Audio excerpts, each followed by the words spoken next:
1972. Not a great year for albums. I mean, it was good, but not great. 71, 73 were great years. And then in the middle, we have 72 trying to come out, but it's not quite there. But there are some great albums. And I'm going to start off with the New Riders of the Purple Sage with Gypsy Cowboy. I was always in with the New Riders and love that look. They had the country rock, they had steel guitar, and they really pushed the country rock thing pretty well as far as you could almost take it. So number 14, that was number 15. Number 14 is Elton John with Honky Chateau. Not the biggest fan of this album, but there's still enough good songs on it to draw you in.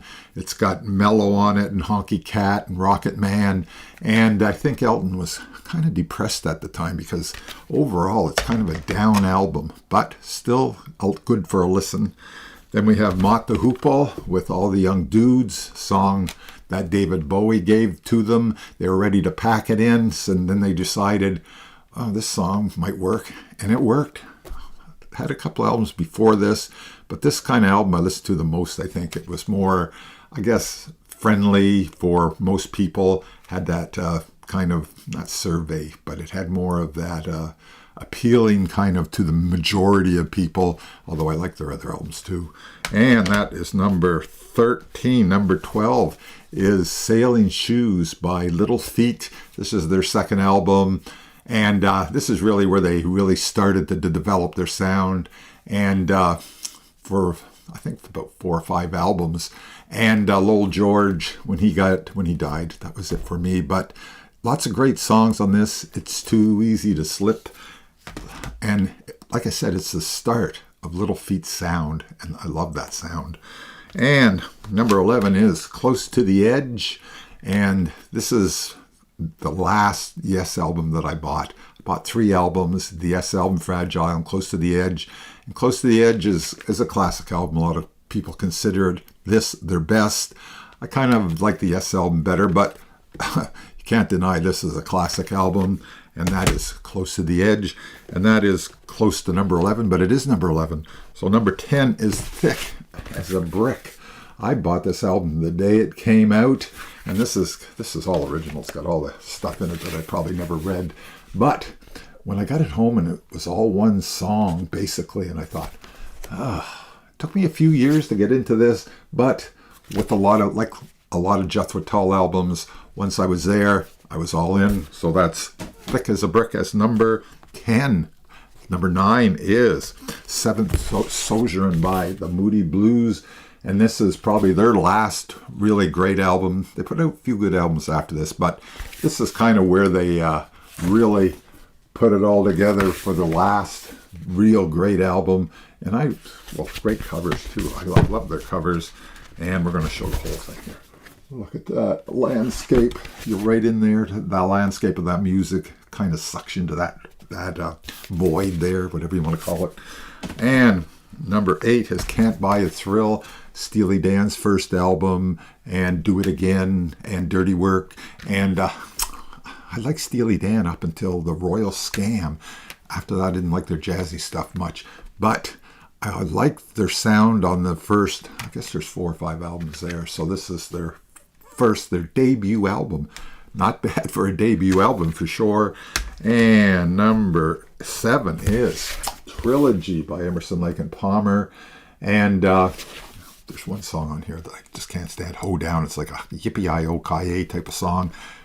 Really unnecessary, but overall, I liked Emerson, Lake and Palmer up until Brain Salad Surgery. And then after that, well, of course, they didn't do really too much after that, but still love this album. From the Beginning is on this album. Great song. And we got the rise and fall of Ziggy Stardust, David Bowie. That's my favorite David Bowie album. I like that period of his music when he was doing all that, space thing. Not Space Odyssey, but spacey kind of, I don't know. He was all into different things. I got a great live documentary on him doing the Ziggy Stardust tour. And I got to put that at number 6 of the year. That's pretty good, actually. Number 5 is Burgers by Hot Tuna, one of my favorite groups.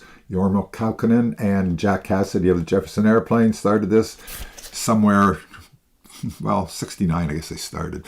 But I love them. Love. Listen to this album a ton. It's got sort of it's a cross-section of what Hot Tuna do. They do some acoustic things. They do some blues. They do some rock and blues. And this sort of covers all those areas. And they had Papa John with them, too. He's right there, Papa John. And that is number 5. Number 4, Good Feeling to Know. I think this is Poco's best album. It's a great country rock album from head to toe. Good Feeling to Know, Ride the Country. It's just all there. I think they really put it together there. Richie Furay was still in the band then, and they put it all together. Unfortunately, another band outshone them, but they didn't outshine them music-wise. They just did commercial-wise, and we know who that is, of course. I mean, I like the Eagles too, but Poco to me is better.